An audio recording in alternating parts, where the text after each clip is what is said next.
And also tonight, TV6 investigates food insecurity. It can impact anyone, and it's not just hunger. In this Investigates, we dive into what food insecurity looks like here in the UP. Feeding America West Michigan is just one of the resources available to families, and the CEO tells me it's an organization full of passionate people. I can't accept the fact that any of us are one or two life events away from needing help. Feeding America West Michigan works every day to fight food insecurity. Like here, where volunteers are working a mobile food pantry.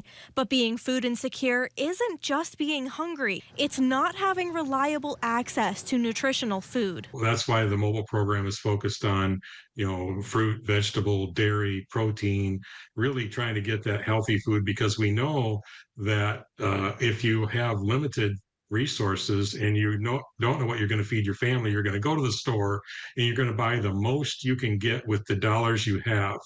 And if you go to the grocery store, that's going to be processed food. According to Feeding America West Michigan, about 40,000 people across the UP are food insecure. That's roughly 1 in every 8 people in the Upper Peninsula.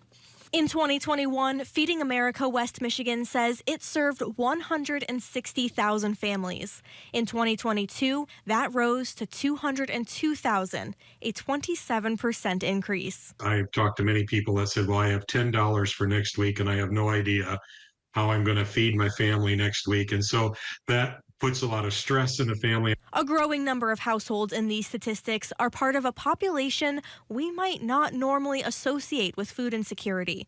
That population is called ALICE. It stands for Asset Limited Income Constrained Employed. What you may think of is that person just made a lot of mistakes, or they're not careful with their money, or maybe they're lazy, or they don't have a job. And again, what we found is almost all of those stereotypes are not true. These families might not be under the poverty level, but often live paycheck to paycheck. Their income threshold isn't quite high enough to meet many of those daily needs that they have. Things like food and housing and health care, child care. This can make it difficult to afford food, or families might need to go without food in order to pay for other things. In the UP, this represents about 37,683 households. What they'll tell you is, I have a choice. I can either pay my rent or I can get groceries. Well, if I don't pay my rent, I lose my house. So I got to pay the rent, but maybe I can get half the groceries I need because that's flexible. And when you can't get the nutrition your body needs, it can lead to health problems. Decreased nutritional states can also contribute to long-term chronic health issues. And so that just plays right back into then healthcare costs, and it becomes kind of a vicious circle. Part of the challenge in rural areas like the UP is accessibility. There's not as many resources available. You can't just walk down the street the next block and find a food pantry. Feeding America West Michigan says when it puts on mobile food drives, workers often see multiple families in one car. For them, it's one way to get the most out of their resources.